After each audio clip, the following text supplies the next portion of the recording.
नमस्कार दोस्तों। आज हम क्लास 12th की बुक स्टार्ट कर रहे हैं। मैंने जो क्लास 10th है उसके मैंने 2-3 प्रश्नावली करवा दी यूट्यूब पर। आप वहाँ पर आपके या फिर जो आपके पड़ोस में कोई भी हो 10th क्लास का, तो आप उसको बोल सकते हो कि 10th क्लास की क्लास स्टार्ट हो रही है। ठीक है, मैंने उसका लेक्चर मैं रोज़ डाल रहा हूँ 10th क्लास का। तो आज मैंने सोचा कि 12th क्लास का भी डाल दें, कि साथ साथ साथ में 12th क्लास वाले बच्चे भी अपनी स्टडी जारी रख सकें। ठीक है, 10th क्लास की तो चल रही है और 12th क्लास की चल रही है। तो आज मैं जो 12th क्लास की जो प्रश्नावली है उसका चैप्टर है, प्रश्नावली है। ठीक है, प्रश्नावली का नाम है आव्यूह। प्रश्नावली का नाम है आव्यूह। ठीक है, जिसको इंग्लिश में बोलते हैं मैट्रिक्स। थोड़ा सा ध्यान से देखना, इजी इजी चैप्टर है एकदम।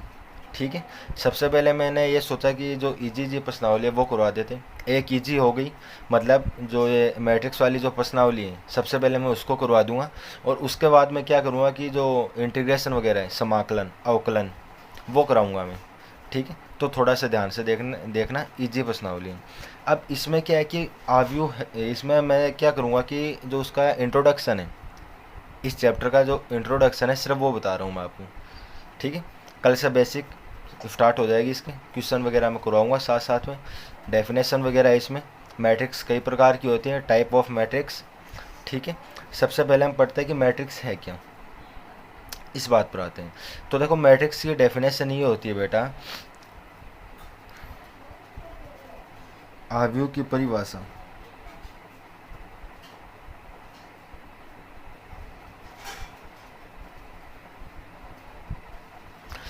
इसमें क्या होगा कि जो नंबर्स होते हैं, किन्हीं संख्याओं को या समान राशियों, ठीक है, किन्हीं संख्याओं को व्यवस्थित क्रम में लिखना ही आव्यूह कहलाता है। ठीक है, किसी संख्याओं को, इसका मतलब समझाऊंगा मैं। किसी संख्याओं को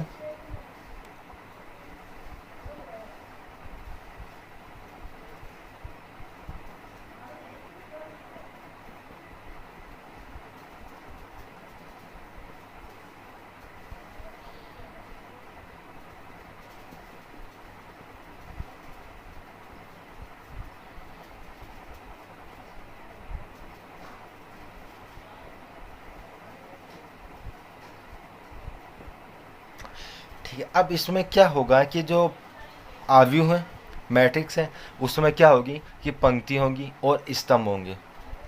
पंक्ति होंगे और स्तंभ, रो और कॉलम। ठीक है, पंक्ति को तो बोलते हैं रो इंग्लिश में, और जो स्तंभ है, बताऊंगा मैं पंक्ति है क्या स्तंभ क्या है, उसको बोलते हैं कॉलम। ठीक है, अब इसमें क्या होगा कि जो संख्या है, किसी संख्या, कौन सी संख्या, जो नंबर्स हैं, उन संख्याओं को पंक्ति एवं स्तंभों, पंक्ति एवं स्तंभों स्तंभों को, ठीक है, उन संख्याओं को पंक्ति एवं स्तंभों में आयताकार या वर्गाकार विन्यास में लिखना। ठीक है, जिसमें इन्हें इन्हें किन्हें इन्हें इन्हें का मतलब क्या है, संख्या, जिसमें इन्हें पंक्ति या स्तंभों के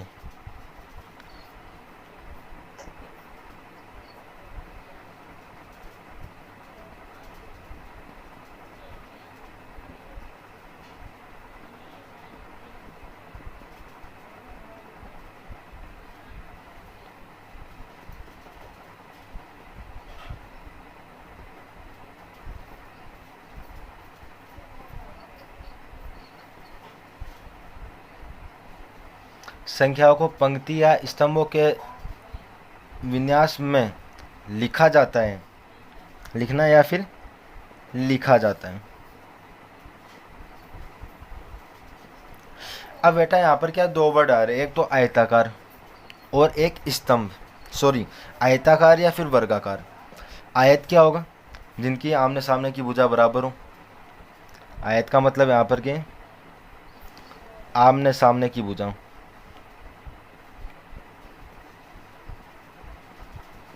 बराबर या समान। और एक है वर्ग। आयत की ये तो होती है डेफिनेशन कि जिनके आमने सामने की भुजा बराबर हो। और एक होता है वर्ग या वर्गाकार, एक ही बात है, वर्ग बोलूं, सभी भुजा बराबर।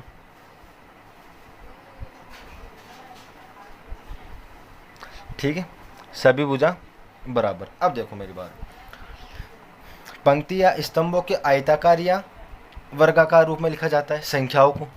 मान लो, अब आयत का मतलब क्या है कि मान लो कोई संख्या है, नंबर से कोई, ठीक है, 2 3 4 5, यहाँ पर 1 2 3 4, ये कोई नंबर से, क्या इनके आमने सामने बराबर है, मतलब यहाँ पर कितने नंबर से 4 है, यहाँ पर कितने नंबर से 4 है, इधर से देखें तो कितने नंबर से 2, इधर से देखें तो कितने नंबर से 2, मतलब ये क्या है, आयताकार के रूप में लिखा गया है, इसको संख्याओं को आयताकार रूप में लिखा गया है। और जो मैट्रिक्स होती है उसको प्रदर्शित कैसे किया जाता है, कौन सा कोष्टक के द्वारा मैट्रिक्स को प्रदर्शित किया जाता है। ठीक है, तो इसमें क्या होगा कि संख्या, कोई भी संख्या हो, कोष्टक, कौन से कोष्टक में उसको बंद किया जाएगा, ये मान लो कोई कोष्टक है, इस कोष्टक के रूप में इसको प्रदर्शित किया गया है, इसका मतलब क्या है, मैट्रिक्स है। और कौन सी मैट्रिक्स है, आयताकार मैट्रिक्स है। ठीक है, संख्याओं को आयताकार के रूप में लिखा गया है इसमें। ठीक है, अब इसमें स्तंभ क्या है और कॉलम क्या है, ये तो क्या है बेटा, रो यानी पंक्ति है, और ये क्या है, सभी स्तंभ, कॉलम, ये सभी क्या है, कॉलम है। समझ लो कि आव्यूह की परिभाषा वही है, किसी संख्याओं को व्यवस्थित क्रम में लिखना, अर्थात उन संख्याओं को पंक्ति या स्तंभों के आयताकार या वर्गाकार विन्यास में लिखा जाता है। ठीक है, चलो वर्गाकार में हो रहा था, अब इसमें कोई नंबर ले लो। ठीक है, 1 2, ठीक है, 3 4 5 6 7 8 9, क्या वर्गाकार है, आ रहे हैं समझ में, क्या वर्गाकार रूप में संख्याओं को लिखा गया है। इधर से देखो 3 है, ऊपर से देखो 3 है, नीचे से देखो 3 नंबर से, इधर से देखो 3 नंबर से, इसका मतलब क्या है, वर्गाकार रूप में संख्याओं को इसमें क्या किया गया, प्रदर्शित किया गया है, व्यवस्थित किया गया है। ठीक है, कोष्टक दर्शा दो। ठीक है, मैट्रिक्स दिख रही है। अब मैट्रिक्स को देखो, या तो इस तरीके से प्रदर्शित किया जाता है, कोष्टक के रूप में बता रहा हूँ, या फिर मैट्रिक्स को इस तरीके से प्रदर्शित किया जाता है। ठीक है, और एक होती है सारणिक, इसी में थोड़ा सा उसको और बता देता हूँ। सारणिक क्या होगी, सारणिक को कौन सा कोष्टक द्वारा प्रदर्शित किया, बस इतना ही बता रहा हूँ, और जो हम प्रश्नावली पढ़ेंगे सारणिक वाली, उसमें पढ़ेंगे सब उसका क्या है क्या नहीं। ठीक है, सारणिक बेटा हमेशा ऐसे प्रदर्शित की जाती है, इसके अंदर संख्याओं को व्यवस्थित किया गया है। किस तरीके से, कुछ मान लो, कोई भी नंबर्स ले लो। ठीक है, ये है आव्यूह, ये तो क्या मैट्रिक्स है, मैट्रिक्स को ऐसे प्रदर्शित किया जाता है। और ये क्या है, आव्यूह सारणिक, दो तरीके से इसको प्रदर्शित किया गया। बुक में तो देखो बेटा दो ही है, या तो ऐसे मिलेगा, समझ रहे हो, या फिर ऐसे मिलेगा। हाँ, ज़्यादातर इसका प्रयोग किया गया है, ऐसे सारणी को प्रदर्शित किया गया है बुक में, ऐसा बहुत कम है। एग्जाम्पल में मिल जाए वो अलग बात है, लेकिन जो प्रश्नावली है उसमें शायद ही होगा ऐसा, इस तरीके से प्रदर्शित किया गया है सभी को।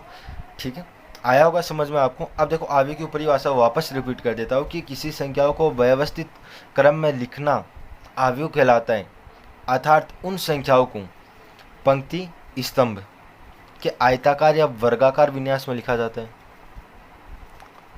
और जो वो नंबर्स हैं जिनको हम प्रदर्शित कर रहे हैं मैट्रिक्स में, वो कौन कौन से हो सकते हैं, रियल नंबर्स भी हो सकते हैं।